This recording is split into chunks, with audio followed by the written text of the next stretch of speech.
মুস্তাফিজুর রহমান আমার দেশের একজন প্লেয়ার, আইপিএল থেকে যেভাবে বের করে দিল, মুস্তাফিজুর রহমানকে আইপিএল থেকে বের করে দেওয়ার কারণে এটা মুস্তাফিজুর রহমানেরই অপমান হয়েছে এমন না, আমার সারা দেশকেই তো তারা অপমান করলো, আমার দেশের মানহানি তো তারাই করলো। এর মানে এতটুকু জুনায়েদ আল হাবিব বুঝছে আর সবাই রে নিয়া এতটুকুই তো আমরা বুঝতে পারলাম। এক মুস্তাফিজুর রহমান রে বাদ দিয়া তুমি তারে অপমান করছো এমন না, আমার দেশের সব মানুষের অপমান করলা, আমার দেশটারই তো অপমান করে ফেললা।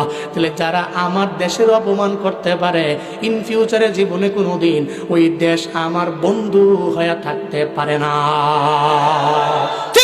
ঠিক কিনা? হুজুর আপনি খেলা দেখেন, প্লেয়ারের বক্তব্য, বহু অনেক বেশি শিক্ষিত মানুষরা এই কথা মনে মনে বলতে পারে, হুজুর দিয়ে খালি প্লেয়ারের গুণগান গায়। আমি তো প্লেয়ারের গুণগান গাই না, উদাহরণ দিলাম।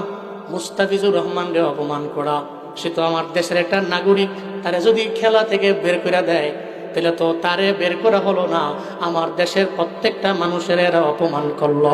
আর আমার দেশের প্রতিবেশী রাষ্ট্র হওয়ার পরে যদি এই কাজ করতে পারে, তাহলে জীবনেও কোনোদিন তো এরা আমাদের শুভাকাঙ্ক্ষী হতে পারে না।